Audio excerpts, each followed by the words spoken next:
বসে আছি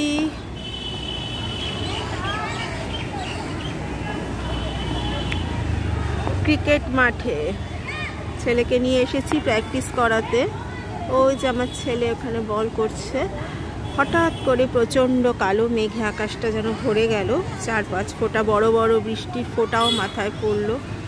এক নিমেষে যেন অনেকটা ঠান্ডা করে দিল ওই পরিবেশটাকে, এই আবহাওয়াটাকে। একটু আগে পর্যন্ত প্রচণ্ড গরম ছিল, আর ওইদিকে তো চলছে খেলা, প্র্যাকটিস, খেলা হবে খেলা হবে, খেলা চলছে।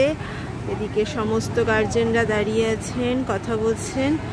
আজ বুধবার, তো আজকে একটু ছাত্র সংখ্যা কম এখানে।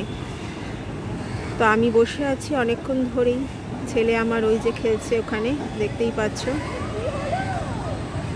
আর এখানে সবাই মোটামুটি এক জটলা হয়ে, কেউ ব্যাটিং কেউ ফিল্ডিংয়ে ব্যস্ত। আর ঠিক এই জায়গাটা থেকে এখনই আবার একটা সাপ বেরিয়েছিল, বিশাল বড় আকৃতির একটা সাপ।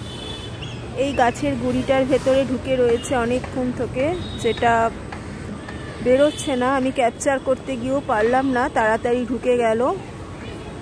তো এই বসে আছি, দেখা যাক কখন শেষ হয়। যতক্ষণ সূর্যের আলো থাকে গরমকালে ততক্ষণই খেলা হয়। এই যে সবাই ব্যস্ত, ওদিকে কোচ এই যে বল করছে, আর ওইদিকে ওই যে আমার ছেলে আবারও যাচ্ছে বোলিং করতে।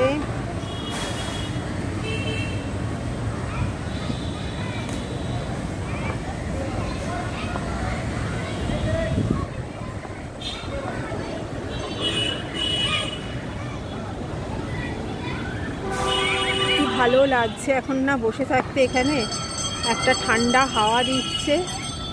আর বাচ্চাগুলোর ছুটোছুটি দৌড়োদৌড়ি দেখতে দেখতে কখন যে সময়টা পেরিয়ে যাচ্ছে যে সে বলার নয়। যাকে খেলা এখন শেষের পথেই মোটামুটি। সূর্যি মামাও এখন অস্ত নিয়েছে, তো খেলা শেষের পথে। তো আলো আছে বলে এখনো প্র্যাকটিস কিছুটা চলছে।